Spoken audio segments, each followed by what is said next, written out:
When I came to the meeting tonight, I wasn't quite sure what I was coming to. When I came through the door, I was left in no doubt at all. It was entitled Jesus and Muhammad, and thank you for putting Jesus first. I'm sure you'll accept that you did not put the case for Christianity as a Christian would put it. I'm sure you would, and that I can understand in an audience of this kind of was already persuaded towards the Muslim way of thinking. Indeed, I would say that I, as an individual, would respect the Quran. I'm afraid you did not respect my holy book, which is the Bible, in quite the same way. In fact, I'm a teacher. And in my classroom, I've got a television which is fixed to the wall. And on the top of the television, there's just room to put the Quran, because I respect, I've got Muslim children in my school. And I know you respect your book, and I put it in the highest place. So I do that. I put it in the highest place. Now, what I'm saying to you is this: you've not really given, in my opinion anyway, the Christian loving and forgiving, these are the two essential things, although you denigrate forgiveness for some reason, as highly as I would. But more than that, perhaps you answer this point. Muhammad, you talked a lot about Jesus, you talked a lot about our holy book. We're not talking much about Muhammad, or indeed the Quran too much, that's the missionary aspect of it. Could you tell me how you can believe, indeed anybody in this room can believe, in one man who couldn't read, couldn't write, indeed could get his followers by bloodshed through war, how you can believe that man was a follower of God, let alone a prophet of God, and to accept all his teachings as you do so glibly, and yet reject Christianity and the holy book of Christianity so easily as well?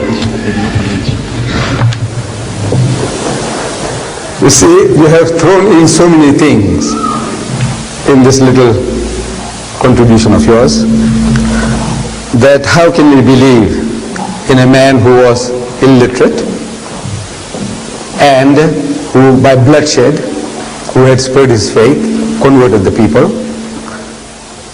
Now with regards to the man being unlearned, this is a fulfillment of the prophecy in your book, a fulfillment, the book of Isaiah, chapter 29, verse 12. It says there, and the book is given to him that is not learned. The book, please. The book is given to him that is not learned, saying read. And he says, I am not learned. Now, if you look for in the religious history of man, in the Bible, you will never find an occasion where any prophet of God, when given the message of God, he says, I am not learned.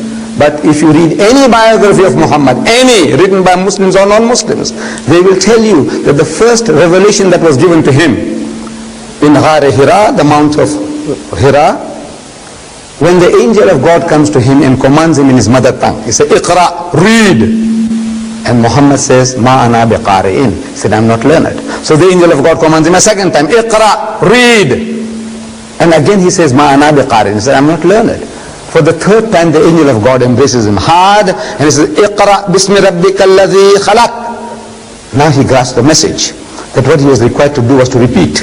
Because this Arabic word Iqra means to read, to recite, to rehearse, to repeat. And he repeats the words as they were given to him. Iqra bismi rabbika alladhi khalaq. Read in the name of thy Lord and Cherisher who created.